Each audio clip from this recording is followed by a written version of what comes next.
Hello यूट्यूबकर, कशा आहात तुम्ही? आजीच्या गोष्टीच्या चॅनलवर तुमचे सहस्र स्वागत असो. हा, आज आज बाजारात भरपूर मेथी आलेली आहे आणि म्हणून आज मेथीची भाजी तुम्ही करतच असाल, पण आज ही जरा आगळी वेगळी अशी सोपी आणि चमचमीत अशी मी भाजी तुम्हाला करून दाखवणार आहे. अगदी सोपी. चला तर मग काय काय घ्यायचं ते पाहू. हे बघा, मेथीच्या भाजीला मेथी ह्याची देठ काढायची नाही, ह्याचं वरचं टोक घ्यायचं. हे तुम्हाला मी दाखवण्यासाठी घेतलंय. आणि कापायच्या आधी ती स्वच्छ धुवून घ्यायची.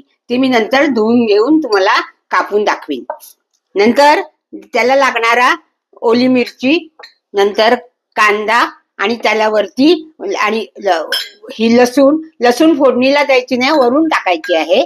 आणि खोबरं, हळद, मीठ आणि तेल. आणि त्याच्याबरोबर मी हा ठेचा केलेला आहे. ठेचा अगदी साधा सरळ शेंगदाणे आणि ओल्या मिरचीचा हा ठेचा केलेला आहे. आता मी भाजी करून दाखवते. बघा, मेथी कापून आणली आहे आणि भांड तापत ठेवलं होतं.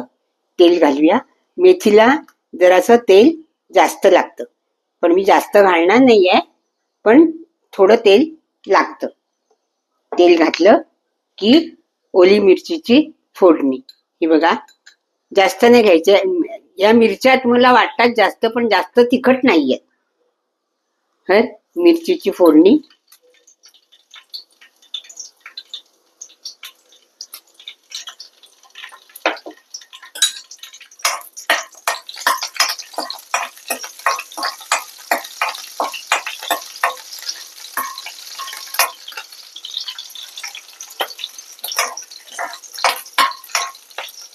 नंतर हा कांदा घालायचा. कांदा थोडा मऊ करायचा. कांदा होत आलाय. आता थोडी हळद घालायची. भाजीला हळद घालायची म्हणजे चांगली लागते भाजी. आणि ही कापलेली बारीक मेथी. पाणी घालायचं नाही हा.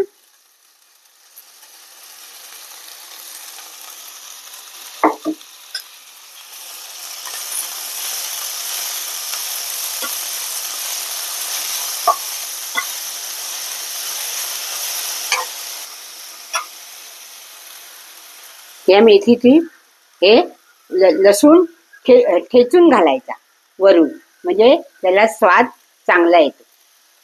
लसूण जरा जास्त लागतो. आणि आता ही 10 मिनिटं शिजू दे. अजिबात पाणी घालायचं नाही. आणि मग मीठ घालायचं. बघा, होत आली आहे भाजी. आपण मीठ नाही घातलं होतं. हे भाजीला थोडी आहे ना, त्यामुळे मीठ थोडंच घालायचं. आणि ढवळायची.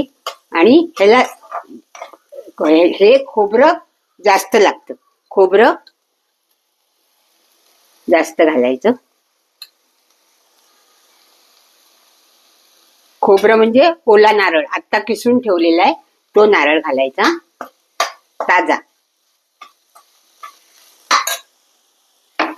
आपली भाजी तयार. तुम्हाला मी आता प्लेटिंग करून दाखवते.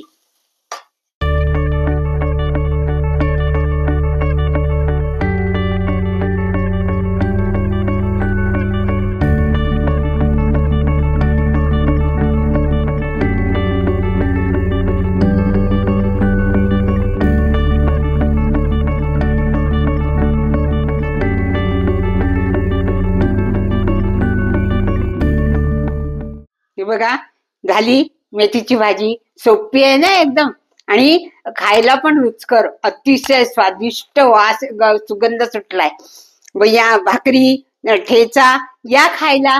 आणि माझा व्हिडिओ तुम्ही शेवटपर्यंत पाहिला असेल तर लाईक करा, शेअर करा आणि कमेंट्स करायला विसरू नका.